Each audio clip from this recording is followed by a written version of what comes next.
যার কোনো দোষ নাই, অবৈধ ট্রাইব্যুনাল গঠন করে তাদেরকে দোষী সাব্যস্ত করে নিজের মন গড়া রায় দিয়ে, জজকে টাকা দিয়ে, উকিলকে টাকা দিয়ে, জজকে টাকা দিয়ে, সাক্ষীকে টাকা দিয়ে নিজের মন গড়া ট্রাইব্যুনাল গঠন করে নির্দোষ মানুষগুলোকে ফাঁসির কাস্টে ঝুলানো হয়েছে। কথা বলেন ঠিক কিনা? আমার ভাইয়েরা, আল্লাহর কসম করে বলছি, এখানে যারা যে বিভিন্ন দল করেন, বিএনপি থেকে শুরু করে, জামাত থেকে শুরু করে, চরমনাই থেকে শুরু করে, ও দলের নাম নিলামেই না, যেহেতু দেশ থেকে পালাইছে, নিলামেই না ওই দলের নাম। আপনারা কলবে হাত দিয়া বলেন তো, হিন্দু ভাইয়েরা বলেন তো, খ্রিস্টান যারা আছেন বলেন, বৌদ্ধ যারা আছেন বলেন, ইহুদি যারা আছে বলেন, মুসলমানের বাচ্চারা বলেন, আল্লামা সাঈদীর কোনো দোষ ছিল নাকি? কথা বলেন। কোন দোষ আল্লামা সাঈদীর কোনো দোষ ছিল না। তার একটাই দোষ, তিনি কোরআনের সঠিক কথা ময়দানে বলেছেন, তাদের চোখ খুলে দিয়েছেন, এটাই ছিল তার এক নাম্বার অপরাধ। আমার ভাইয়েরা, লোকটিকে এই কোরআন থেকে, জনগণ থেকে 13টি বছর বিচ্ছিন্ন করে অন্ধকারের মতো কারাগারে আবদ্ধ করে, যেখানে তিনি ঘুরতে পারতেন না, শুইতে পারতেন না, এমন একটি সেলের ভিতরে আবদ্ধ করে 13টি বছর তার উপর যে মানসিক শারীরিক নির্যাতন করা হয়েছে, ইনজেকশন ফুস করে তাকে পৃথিবীর জমিন থেকে বিদায় করে দেওয়া হয়েছে। বাংলাদেশের মানুষ ভোলে নাই, ভুলবেও না। তোমাদের বিচার এই বাংলার জমিনে হবে। কথা বলেন ঠিক কিনা? কারা কারা রাজি দুহাত তুলে দেখান।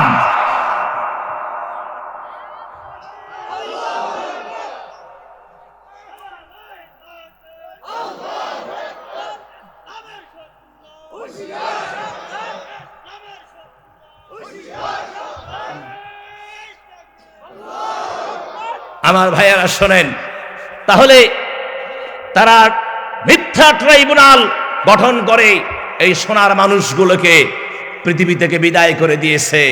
এ জাতি ভুলবে না, তোমরা যেখানেই থাকো না কেন। তিনি ভবিষ্যৎবাণী বলে গেছে, এরা ইন্দুরের গর্ত খুঁজে পাবে না।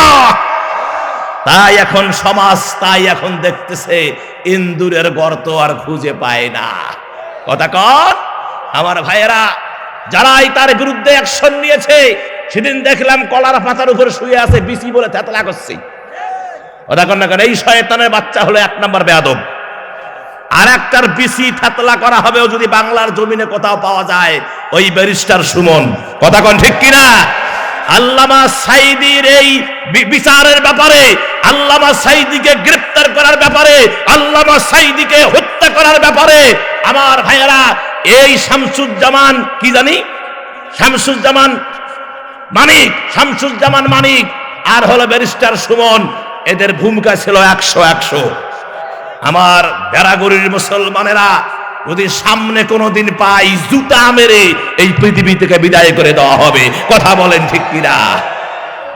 আমার ভাইয়েরা, রাগ করা যাবে না, ঠান্ডা মাথায় শুনে নেন। আল্লাহ রাব্বুল আলামিনের বিচার ব্যবস্থা আর আমাদের বিচার ব্যবস্থা, টাকা হলে মামলা চেঞ্জ করা যায়, টাকা হলে জজ কথা শুনে ফাঁসির কাস্টের আসামিকে খালাস করা যায়, আর নির্দোষ আসামিকে ফাঁসির কাস্টে ঝুলানো যায়।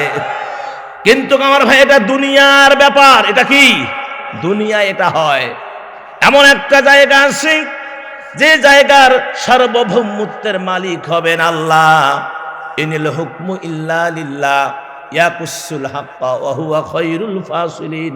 প্রভুত্ব, সার্বভৌমত্ব কেবলমাত্র, শুধুমাত্র, একমাত্র আল্লাহর জন্য, যিনি সত্য বর্ণনা করেন, যিনি বান্দার মুখের ভাষা বোঝেন। কথা কন, বান্দার কি বোঝেন? মুখের ভাষা বোঝেন। আর এই পৃথিবীতে যারাই জনগণের মুখের ভাষা বুঝতে পারে নাই, তারাই ধ্বংস হয়ে গেছে। যেমন ফেরাউন জনগণের মুখের ভাষা বুঝতে পারে নাই, নমরুদ বুঝতে পারে নাই, সাজ্জাদ বুঝতে পারে নাই। আমার ভাইয়েরা, তারপরে কামাল পাশা বুঝতে পারে নাই, তারপরে নাসের জনগণের ভাষা বোঝে নাই। সম্রাট আকবর জনগণের ভাষা বুঝতে পারে নাই, আবরাহা জনগণের ভাষা বুঝতে পারে নাই, পরিশেষে আপাও জনগণের ভাষা বুঝতে পারে নাই, বিধায় ওদের যে দশা এই একই দশা। চিন্তা করো না, আবার দেশে ফিরে আসবে, ওই চিন্তা নিয়ে ঘুমটুম পারিও না। এখন গেছো যখন, ইবাদত বন্দেগী তসবিহ তাহলিল এগুলো দিয়ে বাকি জীবনটা কাটিয়ে দাও। আবার বাংলায় এসে ক্ষমতায় বসবা, এই চিন্তা মাথার থেকে ঝেড়ে ফেলে দাও। হ্যাঁ, যদিও আবার বাংলায় আসতে চাও, যেহেতু বাংলায় তোমার অধিকার আছে, অধিকার তো নাই, অধিকার শেষ করে দিয়েছো, তোমার অধিকার শেষ করে ফেলছো। যদিও বাংলায় আসতে চাও, যদিও বাংলায় ঢুকতে চাও, সেদিন শুনলাম যে কে জানি বলতেছে যে ওই বর্ডার দিয়ে নাকি ঘুরে করতেছে, ফুট করে বলে ঢুকি যাবি। যদি ঢুকতে চাও, হাসিনা যদি ঢুকতে চাও, আমাদের সব কথা, তাহলে ঢাকার মুগ্ধকে ফিরিয়ে দিতে হবে। কথা বলেন, কথা বলেন, আমার কথায় সকলে জবাব দেন। তুমি যদি বাংলার জমিনে ঢুকতে চাও, তাহলে আমার ভাইয়েরা কান দিয়ে শুনে রাখেন, ওই দলের লোকেরা কান দিয়ে শুনে রাখো, আপা তুমিও কান খুলে শুনে রাখো, যদি বাংলায় ঢুকতে চাও, আমাদের রংপুরের গৌরব আবু সাইদকে ফিরিয়ে দিতে হবে। কথা বলেন ঠিক কিনা? যদি বাংলায় ঢুকতে চাও, মতিউর রহমান নিজামীকে ফেরত দিতে হবে। যদি বাংলায় ঢুকতে চাও, কাদের মোল্লাকে ফেরত দিতে হবে। যদি বাংলায় ঢুকতে চাও, আলী হাসান মুজাহিদকে ফেরত দিতে হবে। যদি বাংলায় ঢুকতে চাও, মীর কাসেমকে ফেরত দিতে হবে। যদি বাংলায় ঢুকতে চাও, 18 কোটি মানুষের হৃদয়ের স্পন্দন আল্লামা সাঈদীকে ফেরত দিতে হবে। কথা বলেন ঠিক কিনা? কারা কারা একমত দুহাত তুলে দেখান।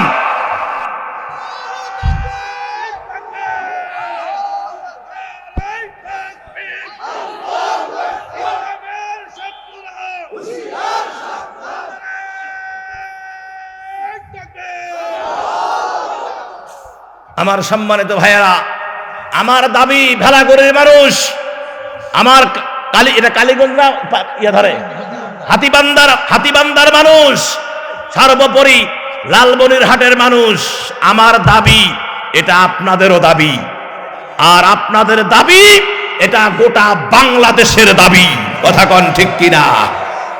আমার সম্মানিত মুসলমান ভাইয়েরা, তাহলে আল্লাহ রাব্বুল আলামিনের বিচার ব্যবস্থা এগুলাই মনে করছিলাম বুঝছেন স্যার, পরে শুনি না ওটা একটা নেশা জাতীয়, কিসের বলে চামড়ার জুতার মধ্যে নেশা, তারপরে প্লাস্টিকের নেশা। কথা কানে কে? হ্যাঁ, আমার ভাইয়েরা কত যে নেশা, ফিনসিডিল, ডাল, ইয়াবা, বাবা, ফির বাবা, কদিন ভাবে মা বেড়াইবে, মাও নাকি বাহির হয়েছে আল্লাহ জানে। এগুলো আমাদের ঘরে ঘরে আমরাই এই ব্যবসাগুলো চালু করেছি। রংপুর থেকে শত শত ছেলে, আপনাদের এই নাম বলতেছি না, আপনাদের লালমনিরহাটের এই কালীগঞ্জের বিভিন্ন যে এলাকায় এসে এখান থেকে তারা নেশাদ্রব্য জিনিস পান করে এবং সাথে নিয়ে যায়। কত রাস্তায় ধরা পড়ে, সেই আপনার কি ব্রিজ, মহিপুর ব্রিজে সেনাবাহিনী পুলিশ ওগুলোকে গ্রেপ্তার করে। আমার ভাইয়ারা, এগুলো শুধু এই কালীগঞ্জ আর এই আপনার লালমনিরহাট না, গোটা বাংলা, গোটা বিশ্বময় ছড়িয়ে গিয়েছে। মানে কিয়ামত আর বেশি দূরে নাই। অনেক মৎখরকে দেখেছি রাস্তা দিয়ে হাঁটে আর ঢলে, এই রাস্তা ঢলে করবে, এই আজকে রাস্তা ঢলে না, ওই ঢলে বাড়ি থেকে দরজায় নক করে,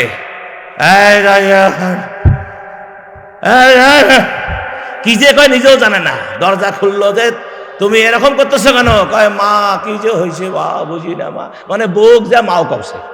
কথা কন, আসলে ওর মাথায় কিছু নাই। কথা বলেন। তাহলে আমার ভাইয়েরা, এগুলো ছড়িয়ে পড়েছে কোথায়?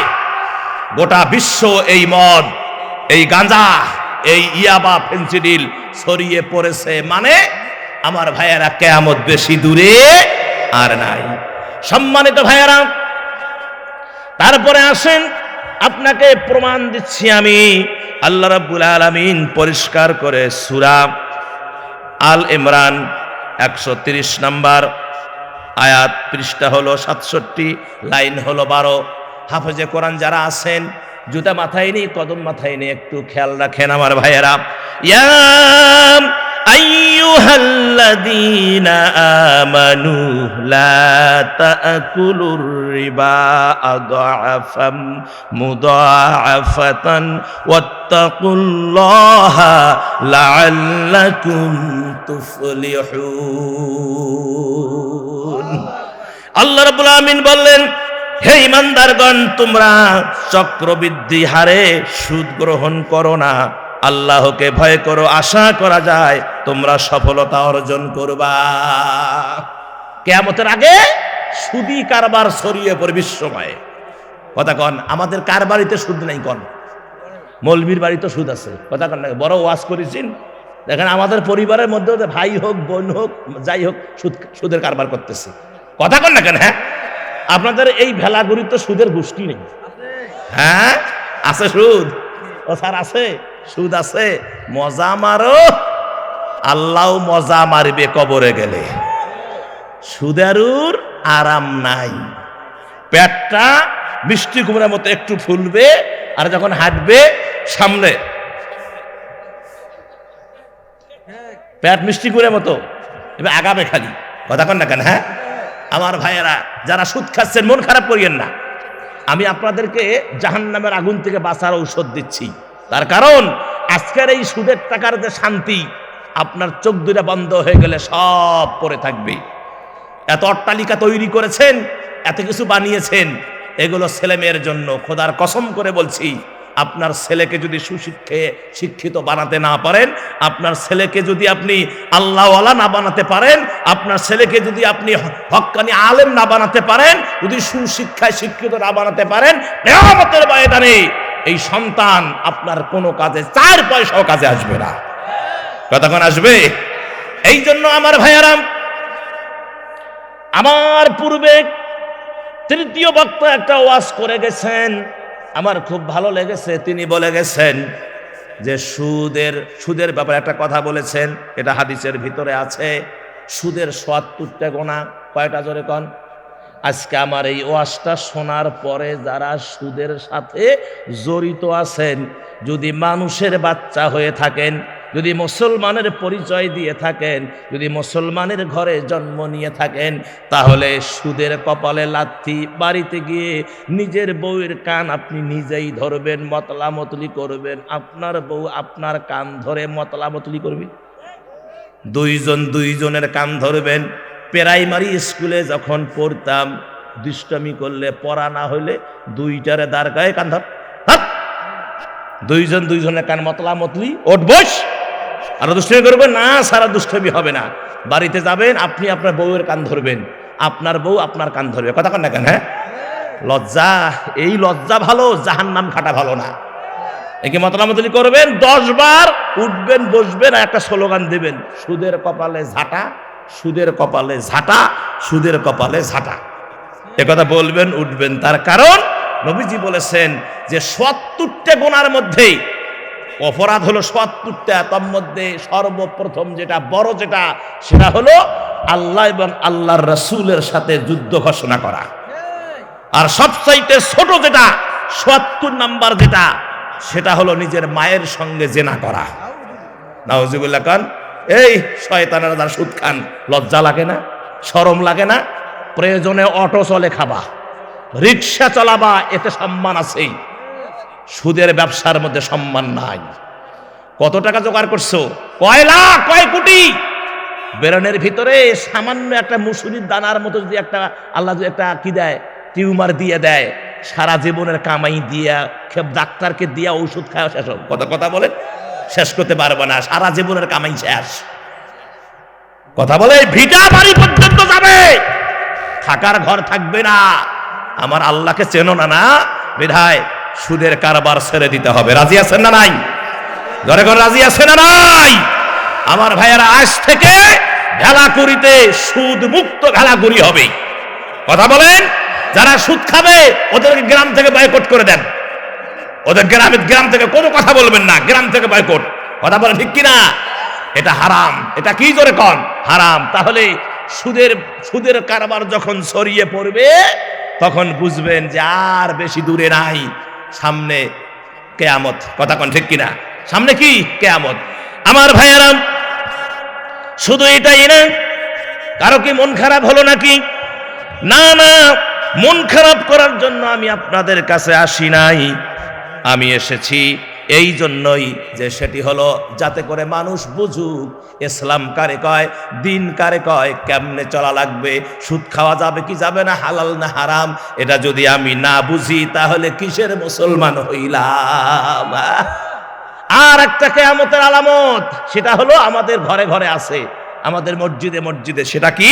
যে মসজিদ নিয়ে লোকেরা গর্ব করবে, এটাও কিয়ামতের আলামত। ওই গ্রামে টাইস, তোরা কি মানুষ না?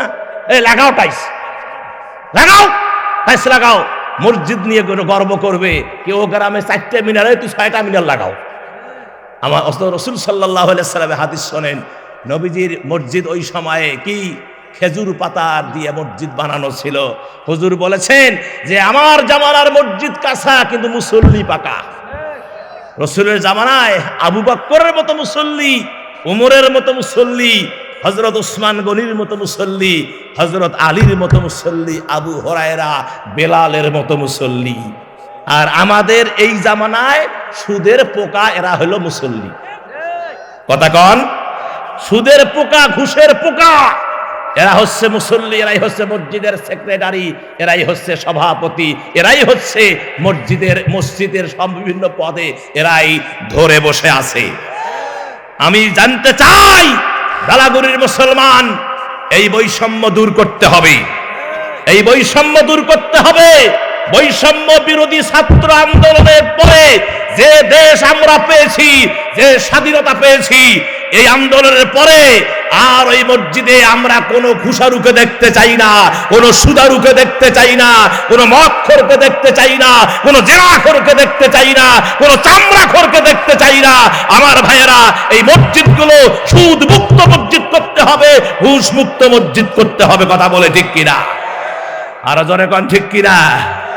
বিধায় এই মসজিদগুলো সুদ মুক্ত করতে গেলে, আমার ভাইয়েরা, দেশটাকে সোনার দেশ বানাতে গেলে, এই দেশের জমিনে কোরআন সুন্নাহর আইন, কোরআন সুন্নাহর আইন বাস্তবায়ন করতে গেলে আমাদের একটা কাজ করতে হবে।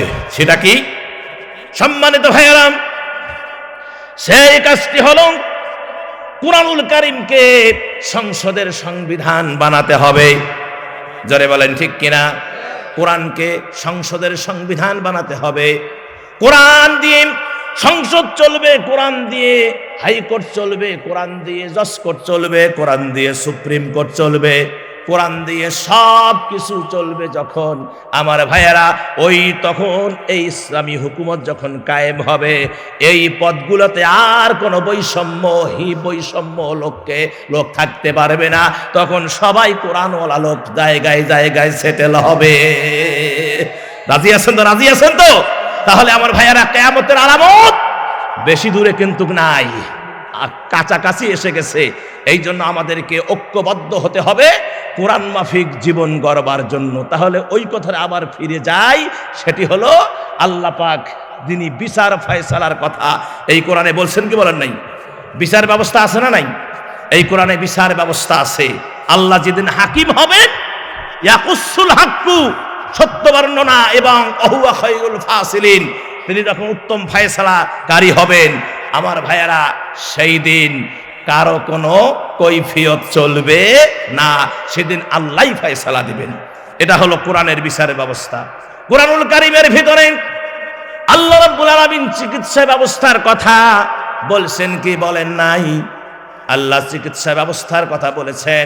এক কথায় কোরআনুল কারীমের কোনো জিনিস আল্লাহ বাদ দেন নাই। আল্লাহ পাক কোরআনে বলছেন, ও পৃথিবীর মানুষ শোনো, ওমা মিন গায়িবাতিন ফিস সামাই ওয়াল আরদি ইল্লা ফি কিতাবিম মুবিন। আসমান আর জমিনের ভিতরে এমন কোন গোপন ভেদ নাই, এমন কোনো গোপন বিষয় নাই, এমন কোনো কোটেশন নাই, এমন কোনো কথা নাই যেটা রব্বুল আলামিন স্পষ্ট করে কোরআনুল কারীমের ভিতরে ঢুকায়া দেন নাই। স্পষ্ট করে কোরআনুল কারীমের ভিতরে আল্লাহ সব বিষয়ের কোটেশন দিয়েছে, কিন্তু আমরা মানি না। কয়জনে মানি? কথা বলেন, কয়জনে মানি? কোরআনুল কারীমে সব বিষয় আছে না নাই? কি বিষয় নেই বলেন? কোরআনুল কারীমে কি নাই? চিকিৎসা ব্যবস্থার কথা বলেন, রাজনীতি বলেন, সমাজনীতি, অর্থনীতি, পৌরনীতি, সিভিক্স, ইকোনমিক্স, কোরআনুল কারীমের ভিতরে আল্লাহ কোনো কিছুর কথা বাদ দেন নাই। আমার ভাইয়েরা, আমরা কোরআনুল কারীম পড়ি না, কোরআনুল কারীম মাফিক জীবন করি না, যার কারণে সমস্যাটা হলো আমার এবং আপনার। কিন্তু কোরআনুল কারীমের ভিতরে আল্লাহ সব কিছু স্পষ্ট করে দিয়েছেন। আল্লাহ পাক কোরআনুল কারীমের ভিতরে বললেন, পৃথিবীর মানুষ শোনো, ইয়া আইয়ুহাল্লাযীনা আমানু উদখুলু ফিস-সিলমি কাফা ওয়ালা তাত্তাবিউ খুতুওয়াতিশ শাইতান ইন্নাহু লাকুম আদুউম মুবিন। আল্লাহ বলছেন, হে ঈমানদারেরা, তোমরা পুরাপুরি ইসলামের ভিতরে ঢুকে যাও। কি পুরাপুরি না আদা আদি? আফা তুমিনুনা বিবাদিল কিতাব ওয়া তাকফুরুনা বিবাদ। বলা হয়েছে যে তোমরা কোরআনের কিছু মানবা আর কিছু মানবা না, তা হবে না, তা হবে না। মানলে পুরাপুরি তোমাকে মানতে হবে, আদা আদি মানা যাবে না। আজকে আমরা, আমাদের কপালে এত দুঃখ কেন জানেন আপনি? কেন এত দুঃখ? আজকে আমরা কোরআনের কিছু আছে দল দল তৈরি করে জেকেরের আয়াতগুলো আলাদা করে নিয়েছি। ও জেকের ছাড়া কিছু বোঝে না। জেকের করতে করতে করতে করতে একের গাছের আগালে একেবারে সামিয়ানার উপর দিয়ে দৌড়ে করে। এটা কোন হাদিসে আছে আমাকে দেখান। জেকেরের সময় নাচতে হবে, এই হাদিসটা কত নাম্বার পৃষ্ঠে আছে? কোন কোন কিতাবের কোন হাদিসে? শেয়া সাত্তার কোন হাদিসে আছে দেখান আমাকে। কোরআনুল কারীমের কোন পৃষ্ঠে আছে যে জেকেরের সময় নাচতে হবে, হাসতে হবে, জিকিরের সময় ঝাবাঝাবি করতে হবে, লাফালাফি করতে হবে? আছে নাকি? আমার ভাইয়েরা, আমরা একটা দল গঠন করেছি জেকের, আর একটা দল গঠন করেছি খালি নামাজ, নামাজ ছাড়া কোনো আলাপ নাই। আর একটা দল গঠন করেছি আমার ভাইয়েরা, বিভিন্ন দলে দলে ভাগ আমরা হয়েছি, ওগুলো আর বলার সময় নাই। কিন্তু আমার আল্লাহ বলেছেন দল মাত্র দুইটা। সুবহানাল্লাহ। কোন দল? কয়টা? এখন আপনি যে দল গঠন করবেন সেটাই বেশি না আল্লাহর ঘোষণা বেশি? কথা বলে, কার ঘোষণা? আল্লাহর দল হলো দুইটা, একটা হলো হিজবুল্লাহ আর একটা হলো হিজবুশ শয়তান। একটা দলের নাম কি? হিজবুল্লাহ। সেই দলের মূলনীতি হলো, সেই দলের আমার কিতাব হলো মাত্র দুইটা। কয়টা? সেই দলের কিতাব দুইটা, একটা হলো কিতাবুল্লাহ আর একটা হলো সুন্নাতে রাসূলুল্লাহ। সুবহানাল্লাহ। কোন? আমার ভাইয়েরা, এই দুইটা দলের মধ্যে আপনি কোন দলটাকে সাপোর্ট করবেন? নিশ্চয়ই আল্লাহর দলটাকে সাপোর্ট করবেন, কেননা এই দলে সাপোর্ট না করলে আপনি কি ইসলামে ঢুকতে পারবেন না। উদখুলু ফিস-সিলমি কাফা, পুরাপুরি ইসলামে ঢুকতে বলছেন। তা আপনি নামাজ পড়লেন, রোজা করলেন, সব কিছু করলেন, কিন্তু আল্লাহর এই হিজবুল্লাহ প্রবেশ করলেন, হিজবুল্লাহ প্রবেশ করলেন, মানলাম যে আপনি আল্লাহর দলেই প্রবেশ করছেন, কিন্তু আল্লাহর যে বিধান সেটা মানলেন না। হইবে? একটু ক্লিয়ার বোঝেন। আপনি হিজবুল্লাহ প্রবেশ করলেন, জিকির করতেছেন, সব করতেছেন, কিন্তু আপনি আল্লাহর কোরআনকে মানেন না। হইবে? সব কিছু করে লাভ আছে? এখন কোরআন মানলেন, বুঝলাম, কোরআনও মানলেন, রসুলকে মানলেন না। হইবে? হইবে? হবে না। আপনাকে মানলে পুরাপুরি আপনাকে মানতে হবে। অনেক ভাই আছেন আমার ভাইয়েরা, আজকেও শুনলাম যে ভাই দিন কায়েম করে কি হবে? আরে ভাই, দিন কায়েম না করলে, যদি আপনি, যে আমি নামাজের কথা বলতেছি, রোজার কথা বলতেছি, আমার ভাইয়েরা, আপনার আমার কথা আপনি মানতেও পারেন, নাও মানতে পারেন। যখন দিন কায়েম হবে, সংসদে টুপিওয়ালারা, দাড়িওয়ালারা, সংসদে নামাজি মানুষ যখন সংসদে দাঁড়িয়ে বলবে, মাননীয় স্পিকার, আমরা চাচ্ছি বাংলাদেশে নামাজ বাধ্যতামূলক করা হোক। কথা কোন ঠিক কিনা? নামাজ ৫ ওয়াক্ত নামাজ বাধ্যতামূলক, মাননীয় স্পিকার এই বিলটা পাস করা হোক। মাননীয় স্পিকার বিল নিয়ে আসলেন, বাস ওই লালমনিরহাট কালীগঞ্জের মন্ত্রী এমপি সাহেব বিল উত্থাপন কি করলেন?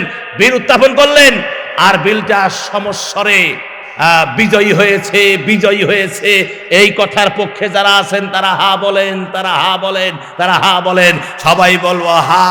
তখন স্পিকার বলতে হা জয়যুক্ত হয়েছে, হা জয়যুক্ত কি, হা জয়যুক্ত হয়েছে, হা জয়যুক্ত হয়েছে। কি শোনেন নাই? আমার ভাইয়ারা, বাস নামাজের বিল পাশ হয়ে গেল। পুলিশ বাহিনী, তোমরা কাজ করো, আজান হলে বেতের লাঠি নিয়ে ঘোরো। দেখো আজান হওয়ার সাথে মসজিদে না যায়, ওর পাশার মধ্যে 3টা বেত মারো, ওরে গ্রেপ্তার করিয়ে 9,000 টাকা জরিমানা আর 3 মাস জেল। এই ঘোষণা যদি রাত 12টার সময় দেয়, ফজরের সময় হিন্দু ভাইয়ারা দৌড় মারবে। কি কইছে না কইছে ওরা পরে হিসাব, আগে মসজিদ দৌড়াও। কথা কয় না? হ্যাঁ, কোন এক মসজিদে খতিব সাহেব ভাষণ দিলেন যে যে সমস্ত স্ত্রীর স্বামীরা ফজরের নামাজে স্বামীকে ডেকে দিবে না, যে সমস্ত স্ত্রীরা স্বামীকে ফজরের সময় ডেকে দিবে না, ওই স্বামীরা যেন 2টা বিয়ে করে। কয়টা বিয়ে? 2 নাম্বার বিয়ে করতে গিয়ে যত খরচ সব মসজিদ কমিটি দিবে। মাইকে ঘোষণা হয়েছে, যে সমস্ত এলাকার মেয়েরা ফজরের সময় স্বামীকে জাগ্রত করে দিবে না, সেই স্বামী যেন 2য় বিয়ে করে, যা খরচ হবে সব খরচ মসজিদ কমিটি দিবে। পরের দিন মসজিদ জায়গা নাই, বারান্দা তো জায়গা নেই।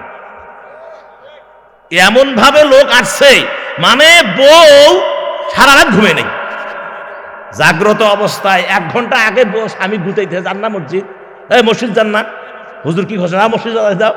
আমার ভাইয়েরা, এইটা হলো আইন। কথা ঠিক কিনা? আর নামাজের কথা যখন পুলিশ ঘুরবে, তখন দেখবেন যে আর বেনামাজি থাকবে না। জাকাত আপনার দেওয়া লাগবে না, আপনি জাকাত দেওয়ার আপনার দরকার নাই। যখন আপনার জাকাতের বছর পুরা হবে, ওই বাইতুল মাল থেকে, সরকার থেকে এসে আপনার বাড়িতে বসবে, আপনার সম্পদের হিসাব, টাকা পয়সার হিসাব তারাই করে নিয়ে, তারপরে আপনাকে যা হিসাব হয়েছে এটা কর্তন করে নিয়ে এই টাকা সরকারের কোষাগারে জমা করবে। আপনার কোনো টেনশন নাই, আপনি জাকাত দেন না দেন, সরকারে এই কাজটা করবে। এভাবে যদি হয়, আমার ভাইয়েরা বিশ্বাস করেন, আজকে রাস্তায় হাঁটা যায় না ফকিরের যন্ত্রণায়, ফকিরানির যন্ত্র, রাস্তায় হাঁটা যায় না। আবার দাঁড়াইলেই হুজুর দেন, হুজুর দাঁড়াইলেই গার মধ্যে টাচ করে, দাঁড়াইলেই পকেট দিকে ইঙ্গিত করে, দাঁড়াইলে হাত পাতে। আমার ভাইয়েরা, আমাদের দেশ এটা সোনার দেশ, আমাদের দেশে সোনা ফলে। আমাদের দেশের বিগত নেতা নেত্রীরা, তারা যদি গরিবদের প্রতি যদি ন্যায় বিচার করত, গরিবদেরকে যদি গরিবের হক আদায় করে দিত, আল্লাহর কসম করে বলছি, একটা ভিক্ষুক রাস্তায় খুঁজে পাওয়া যেত না। কথা বলে ঠিক কিনা? এটা দিতে পারে কে? এটা কোরআনের অনুশাসন দিতে পারে, কোরআনের সংবিধান দিতে পারে। রসুলের পিরিয়ড দেখেন, এক বেচারা কিছু জাকাতের টাকা নিয়ে ঘুরতেছে, সকাল থেকে সন্ধ্যা হয়ে গেছে, কারে দিবে দিশা পাচ্ছে না।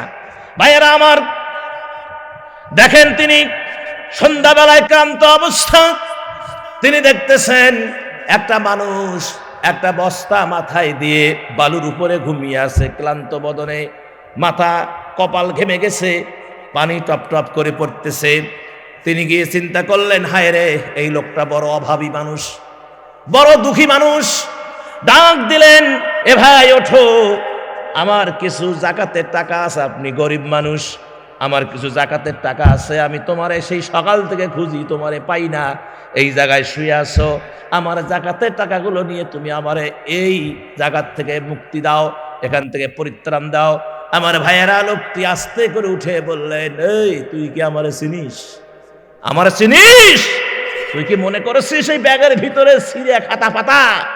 তুমি তো একদিন সকাল থেকে সন্ধ্যা, আর আমি 1 সপ্তাহ থেকে মদিনার অলিতে গলিতে ঘুরতেছি জাকাতের টাকা বস্তায় নিয়ে, আমি লোক খুঁজে পাই না। বেটা, তুরে যখন পাইছি তুই নিয়ে যা। এটাই হলো কোরআনের শাসন। সুবহানাল্লাহ কোন? এই ভালাগুড়ির থেকে আপনার কাকিনা পর্যন্ত যদি একটা ছেলেকে দেওয়া হয়, এই যুবতীকে নিয়ে তুমি কাকিনায় পৌঁছিয়ে দাও, আমার ভাইয়েরা, যুবতীর সম্মান অক্ষুণ্ণ থাকবে, লাঞ্ছিত হবে না, সম্মানের সহিত ইসলামী রাষ্ট্র কায়েমের কারণে সম্মানের সাথে যাবে। ইতিহাস আছে না? আমার ভাইয়েরা, মরুভূমি রাস্তা হাঁটতেছেন, এক যুবতী 16, 17, 18 বছর বয়সের যুবতী, টকবগে যুবতী, স্মরণে সজ্জিত অবস্থা। অপর দিক থেকে একটা যুবক আসতেছে।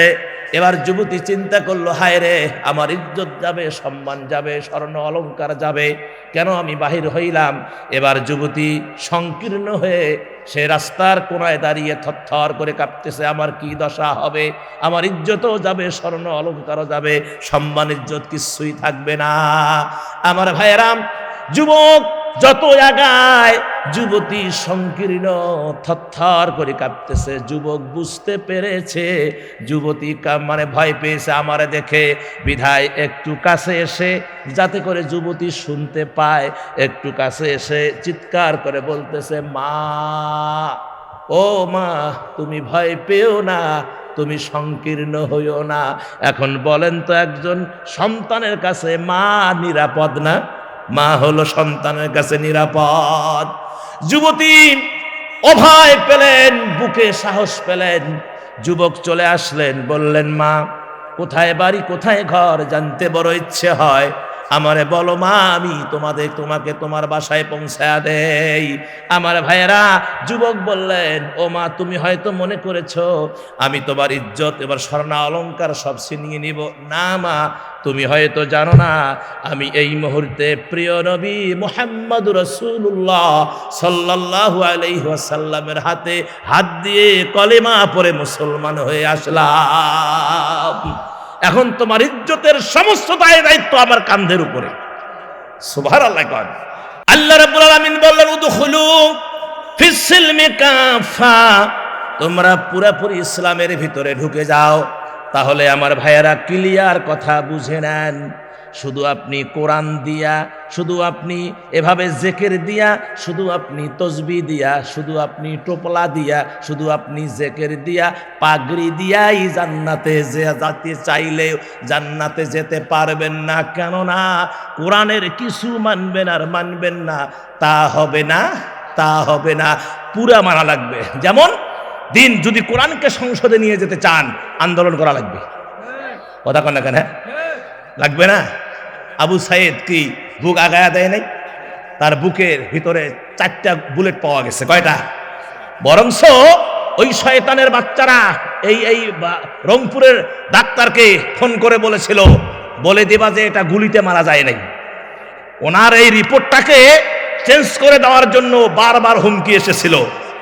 পরে তিনি এই ছাত্র বিরোধী আন্দোলনের পরে উনি লাইফে এসে সাংবাদিকদের সামনে বলেছেন, আমাকে হুমকির উপর হুমকি দেওয়া হয়েছিল। আমার ভাইয়ারা, তাহলে তারা কি করে নাই? একটা চাক্ষুষ দেখা, সামনে গুলি করে মারতেছে, সেটা বলে গুলিতে মারা যায় নাই। কথা বলেন আমার সম্মানিত ভাইয়ারা। তাহলে এই যে হিসাব, আবু সাইদ রক্ত দিল, তারপরে আপনার মুগ্ধ রক্ত দিল, হাজার হাজার ছাত্র জনতা রক্ত দিল, কে জন্য দিল? তারা এই দেশটাকে স্বাধীন করেছে বলে। এখন আমাদেরকে রক্ত দিতে হবে কোরআনের এই আইন সংসদে নিয়ে যাওয়া, জমিনে বাস্তবায়িত করা। রাজি আছেন না? কি রক্ত দিবেন না? রক্ত দিবেন না?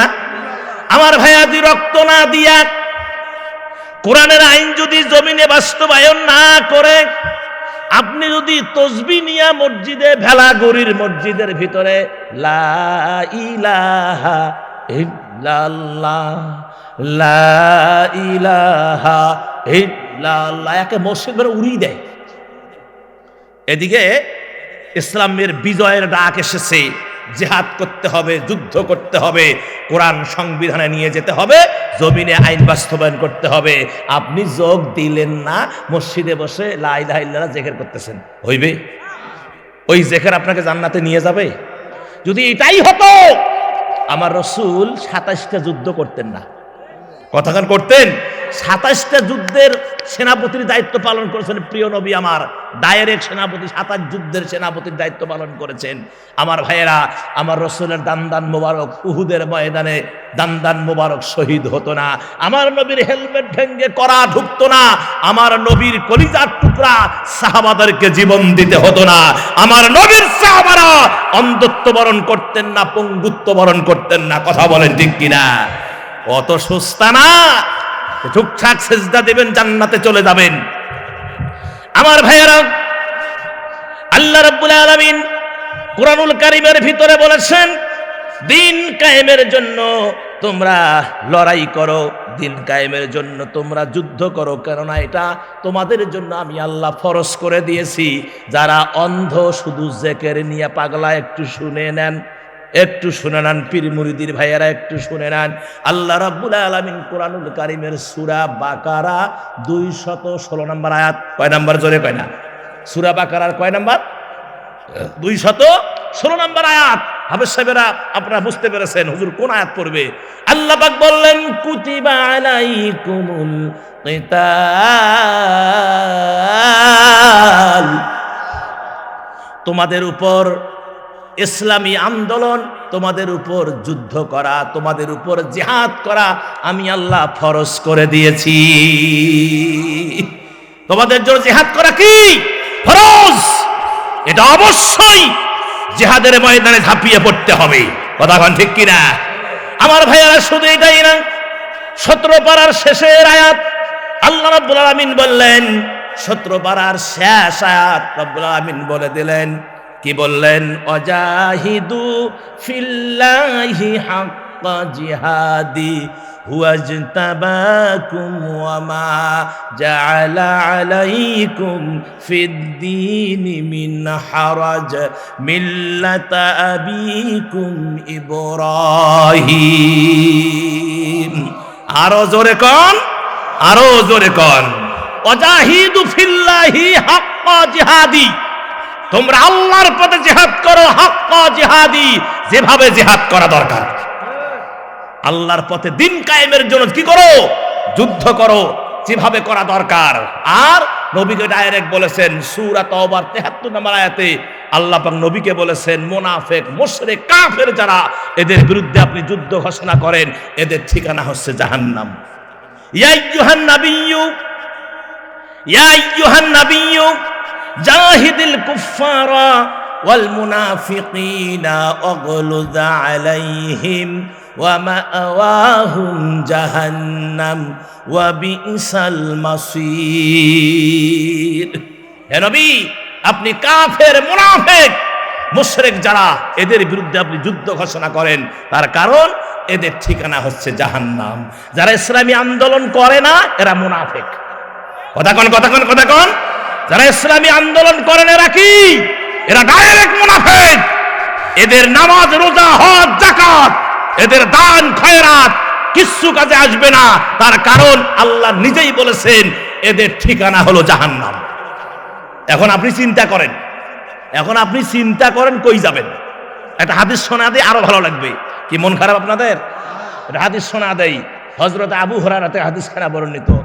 ক্বালা ক্বালা রাসূলুল্লাহ সাল্লাল্লাহু আলাইহি ওয়াসাল্লাম মান মাতা ওয়ালাম ইয়াগজু ওয়ালাম ইউহাদ্দিস বিহি নাফসাহু মাতা আলা শুবাতিম মিনান নিফাক।